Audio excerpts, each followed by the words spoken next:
Awesome weekend. You know, it was a great way to celebrate the 50th year anniversary of the Kibbe Dome. I thought our players played extremely well against a fiery and very good Utah Tech team. 0-3, but probably the best 0-3 team in the country. They definitely did a good job over the last 3 weeks playing Big Sky opponents, playing real close to Northern Arizona, UC Davis before our game. But we were excited to get the victory over those guys. A couple good things really happening. Obviously, our offensive line playing at a very high level right now. Over 286 yards rushing, almost 300 yards rushing. Art Williams had a career day with 144 yards rushing, averaging 9.2 yards per carry. And our defense played exceptionally well. Held those guys to 98 yards rushing, and now currently 22nd in the nation in total defense, first in the Big Sky. Obviously talked about our rushing game, number one of the Big Sky as well there. And so very excited about some things to come. Fixed our penalty issues, I thought. We did a great job, with one penalty for 5 yards on the night. Pretty good day, being disciplined, and a major improvement from a week ago.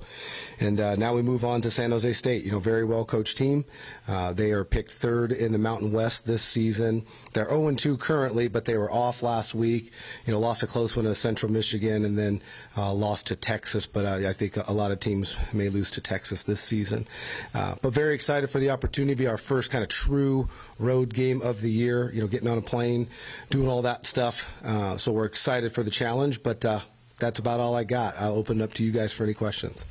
Yeah, Coach. Can you tell me, just expand on the offensive line and why they're doing so well this year? Well, I think they're a very cohesive unit, and we've got great depth. I mean, we've got probably 8 or 9 players that really could start anywhere in this league. And so anytime you have competition, you stay healthy, and you have a bunch of hungry guys, I think you can have success up front.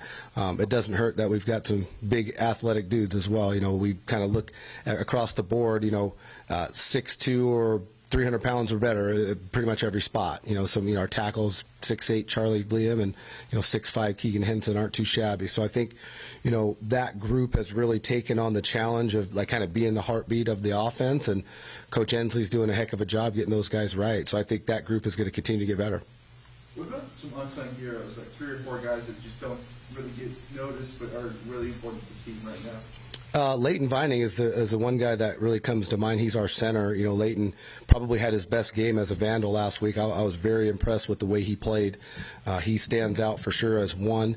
Cruz Hepburn is a guy that's really stepped up this season.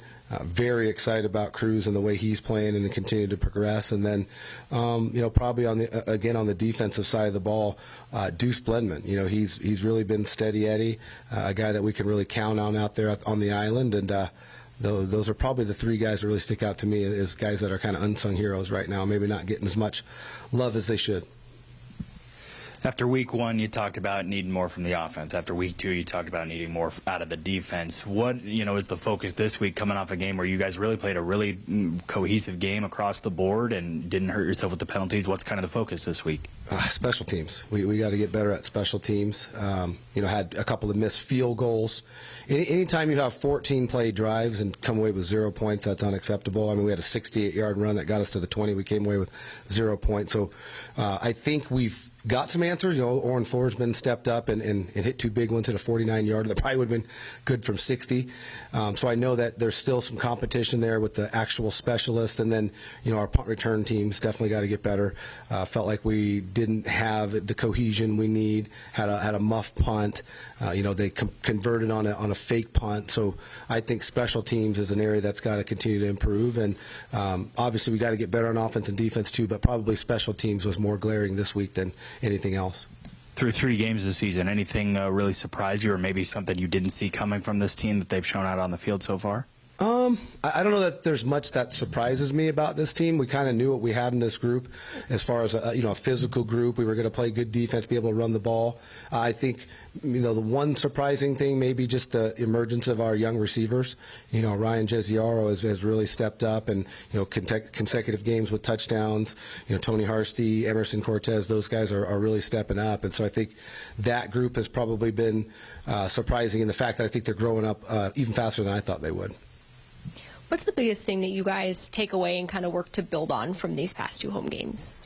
I think just being consistent. You kind of saw the last 2 weeks where I think my group didn't necessarily prepare as well as they should have in week 2, and then really prepared well in week 3. And I think they saw the process working. When you trust the process and you actually, are an active member of the process, you can have a lot of success. So I think really understanding that this truly is a day-by-day sport. I mean, you're judged by what you do every day, and I think those guys are taking that to heart and really getting after it daily and trying to win the day. Matchup-wise, what's your biggest focus going into this week? They're tough. I think they got a defense that plays really hard. I think their defensive line is really good. They play with great motors. They're physical. So I think that matchup, our O line with their D line will be one to watch. And then they throw it. I mean, they spread it around and chuck it. And they've had a lot of success with this offense over the last few years. And I think we've got a challenge for us just in the secondary. We know we've got to be able to get pressure on the quarterback, but obviously do a great job in coverage and mix coverages up. Make it hard for their quarterback because he's a veteran guy.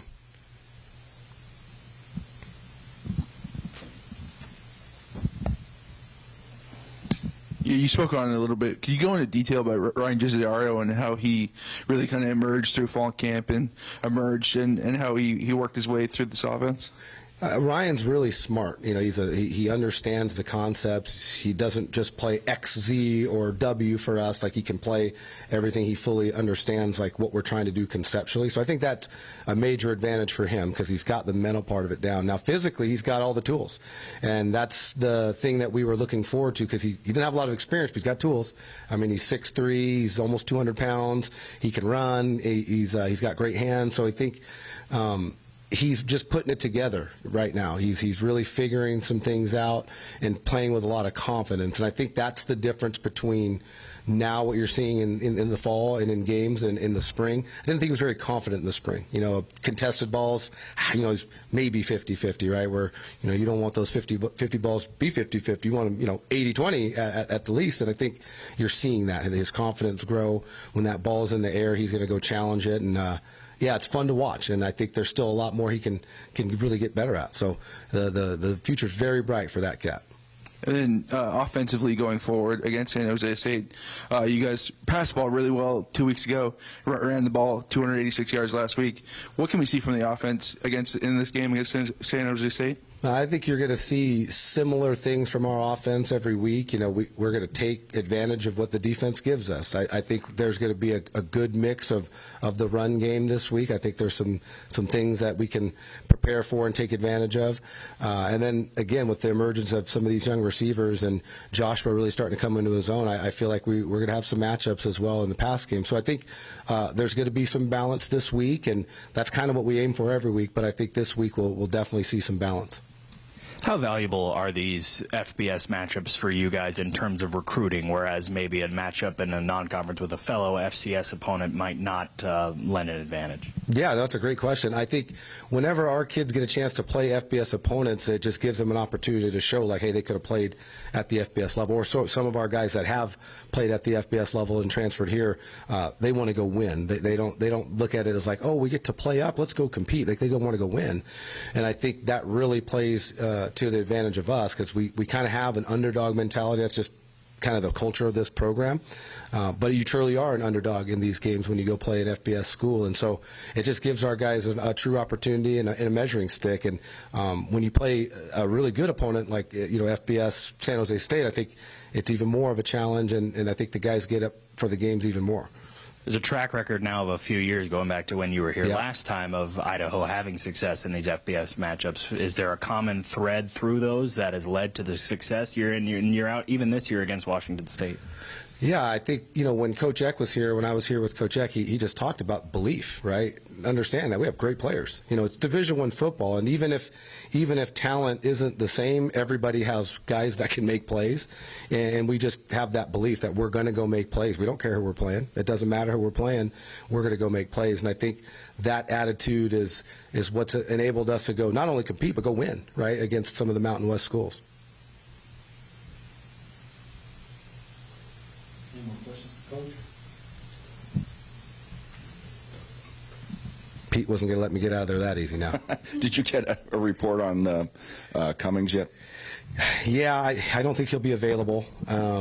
He's just dealing with the lower leg injury. We'll kind of see what it looks like this week and reevaluate. I don't think it's a season-ending thing, but I do not think he'll be available this week.